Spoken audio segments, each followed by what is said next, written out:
So we've been watching Secret Invasion, and it sure is boring. My brain can't glom onto it. It's like they do the shapeshifter thing. It's like, oh, who's what, but it's boring. Like I feel like you could do so much with that shapeshifter thing with actual superheroes instead of like, I don't know, that you get the bottom tier bureaucrats or whatever.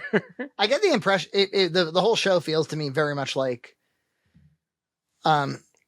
they shot it really fast. Yes. Like they're like, I don't know, just like, we'll shoot this real quick. And, you know, we won't adjust the performances and we won't get a lot of coverage and we'll just get through this. It just feels like we're getting through this. Yeah. They wrote it in one sitting. Cause like Nick Fury doesn't seem right. Oh, maybe he's a Skrull because he doesn't seem right, but I don't think so.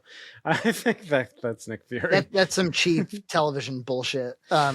And you know, like I'm on episode 3 of season 3 of Righteous Gemstones, one of my favorite shows on television.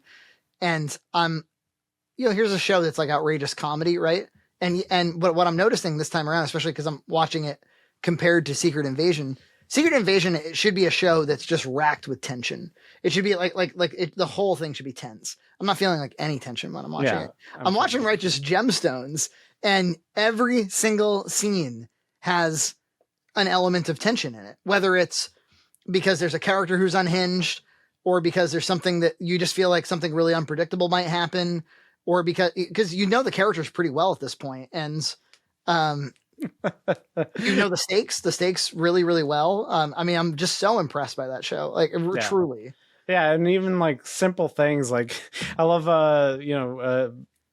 the son there that has the neck brace on. He's the driver now, and like and then he has to like they like, it's like good filmmaking too, because like you'll see his like subtle eye movements to the side, and then people have to like say like check his left and right for him, and it like it makes it more tense, and it makes it more believable and badass that he's driving like that. Granddad, I'm gonna need your eyes. You got them. The team of Danny McBride, David Gordon Green, and Jody Hill, what you have is like expert comedians and expert filmmakers working on original projects with expert actors like John Goodman and Walton Goggins. I mean, you have a lot happening there. And yet Judy Gemstone seems to steal the fucking show every time. I love the bomb she throws. Or even like, it's like, oh, you're PMSing. It's like, I'm not PMSing. I'm on my period. It's like, I'm on my actual period. It's like the delivery is just such a bomb. It's like, oh, fuck. By the way, I'm on my period, not PMSing. There's something about her performance that indicates that she's on the actual brink of a real psychotic break. And like that she actually might hurt somebody or kill somebody, you know, like truly, or herself. And like, when Walton Goggins, Baby Billy, like they're at cousins night. So they're reuniting these cousins. And he's your cousin. Now, just because he's young doesn't mean he's not going to take advantage of cousinship.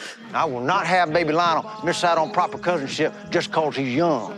Now, we're going to do cousins night now. He starts like shopping this television show he wants to do called like Baby Billy's Bible What was it? Bunkers? Bonkers? I can't. Bible Bunkers? Baby Billy's Bible Bunkers. Baby Billy Bible Bunkers. And Judy goes, Uncle Billy, we don't care about Bible bunkers.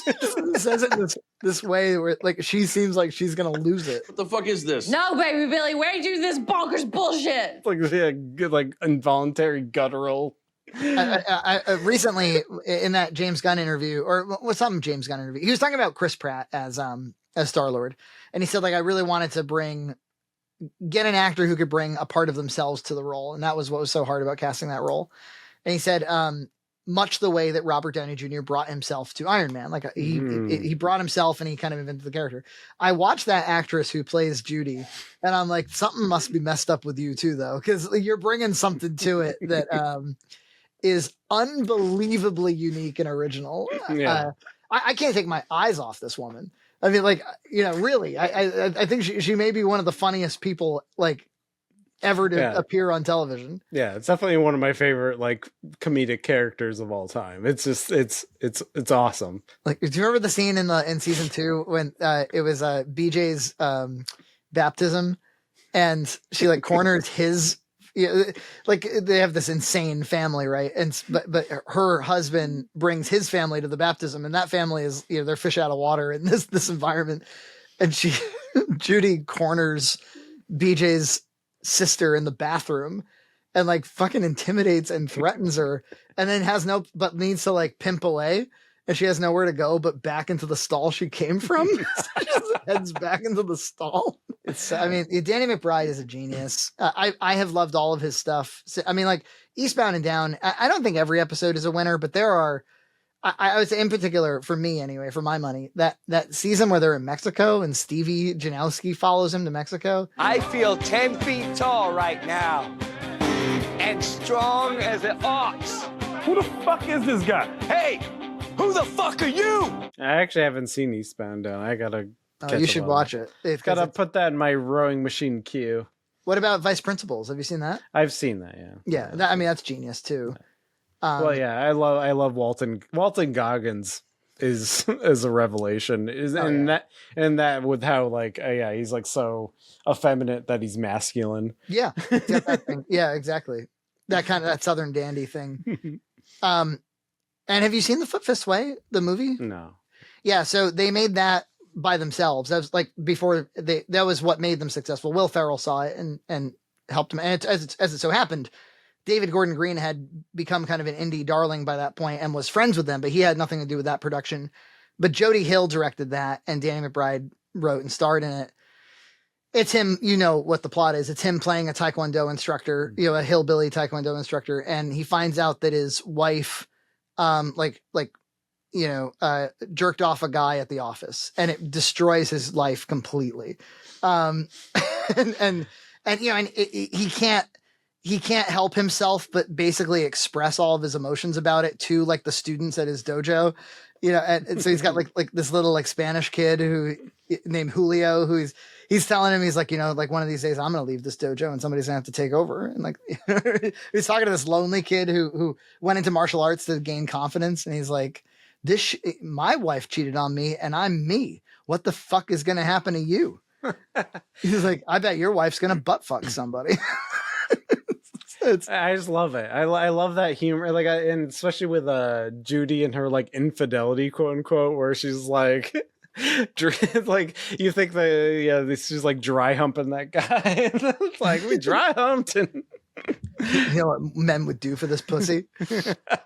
I have long known that I can drive men wild with the power of this pussy, or even just the promise of this pussy. On top of it is actually expert filmmaking, and they bring it back to the characters so often, and they bring it back to like the end of Cousin Night is actually pretty touching, where they actually they connect with their cousins, even though they were like fighting the whole night. Again, you just like, it's hard to connect with characters who are total frauds, but they bring the humanity back into it every time. The important thing for a good character to work is that you understand them. That's, people will often ask, like, how can you watch like a thing like Breaking Bad where the guy is just so deeply immoral? It's like, well, Walter White is pretty deeply immoral, but there are some minor ways he's moral.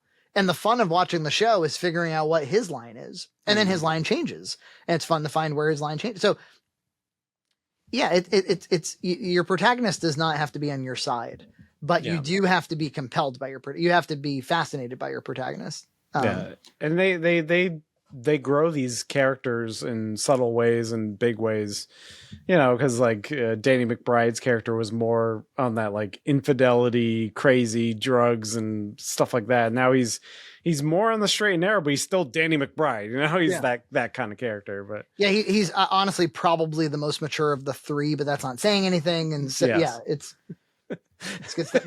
But take all of that and compare. Is it fair to compare it to Secret Invasion?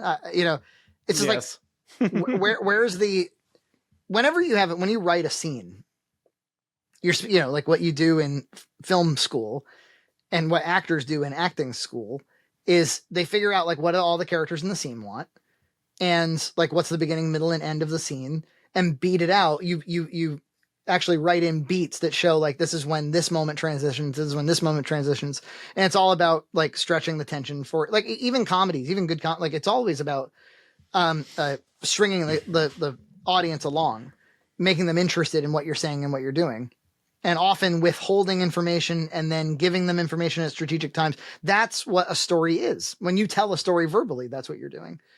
That's why you say, wait, I'm not going to tell that part of the story yet, and anyway, I'm not feeling any of that in this Secret Invasion show. I don't know what the fuck I'm watching. And they killed off a major character and I felt nothing. Yeah. Like it should have been a big moment and I felt nothing. Right. Because like everything was wrong. The tension was wrong. The pacing was wrong. I wasn't even understanding what was going on in the scenes leading up to that. Yeah. It's a failure on all aspects. And it feels like a stretched out movie. That's what it feels like. The classic problem with a lot of these Disney Plus shows is they just feel just stretched with very little content.